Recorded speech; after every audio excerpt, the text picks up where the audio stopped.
राम के नाम का महत्व समझे। राम नाम का इन 2 अक्षर में ही पूरी रामायण है और पूरा शास्त्र है।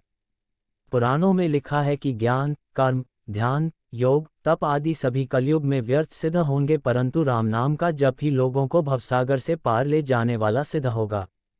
वेद, पुराण और अन्य शास्त्रों से भी बढ़कर है 2 अक्षरों वाला राम का नाम। राम नाम के 2 सुंदर अक्षर सावन भादों के महीने हैं। इस नाम की ही महिमा है कि जिसे सभी देवी और देवता जपते रहते हैं। यही नहीं, जिस नाम की महिमा का वर्णन शिव जी से सुनकर माता पार्वती भी उनका नाम जप करती हैं। जिनके सेवार्थ श्री शिव जी ने हनुमान जी का अवतार लेकर वे राम का नाम ही जपते रहते हैं। ऐसे प्रभु श्री राम का नाम लिखना, बोलना भवसागर से पार तो लगाता ही है, साथ ही यह भक्तों को समस्त प्रकार के दैविक एवं भौतिक तापों से मुक्ति प्रदान करता है। रामचरितमानस में तुलसीदास जी ने राम नाम की महिमा का कई जगहों पर वर्णन किया है। राम नाम की औषधि खरी नियत से खाय, अंगरोग व्यापे नहीं महारोग मिट जाए। अर्थात राम नाम का जप एक ऐसी औषधि के समान है जिसे अगर सच्चे हृदय से जपा जाए तो सभी आदि व्याधि दूर हो जाती हैं, मन को परम शांति मिलती है। राम नाम की महिमा का प्रसंग।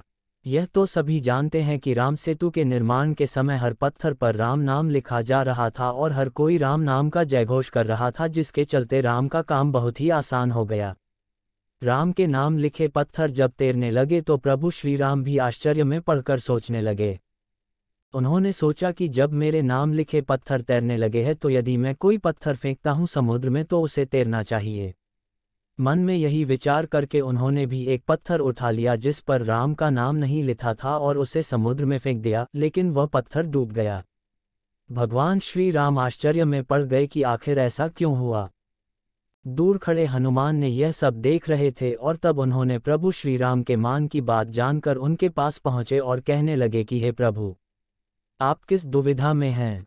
इस पर श्री राम जी कहने लगे कि हे हनुमान, मेरे नाम के पत्थर तैर रहे हैं, लेकिन जब मैंने अपने हाथ से वह पत्थर फेंका तो वह डूब गया। प्रभु की इस भोलेपन से कही गई बात पर बल बुद्धि के दाता हनुमान जी ने कहा कि हे प्रभु, आपके नाम को धारण कर तो सभी अपने जीवन को पार लगा सकते हैं, परंतु जिसे आपन स्वयं त्याग रहे हैं उसे डूबने से कोई कैसे बचा सकता है। राम के नाम में इतनी शक्ति है कि उनके नाम का जप करते हुए ऋषि वाल्मीकि और संत तुलसीदास अज्ञानी से महान ज्ञानी बने। उसके बाद उन्होंने रामायण और रामचरितमानस ग्रंथों की रचना की।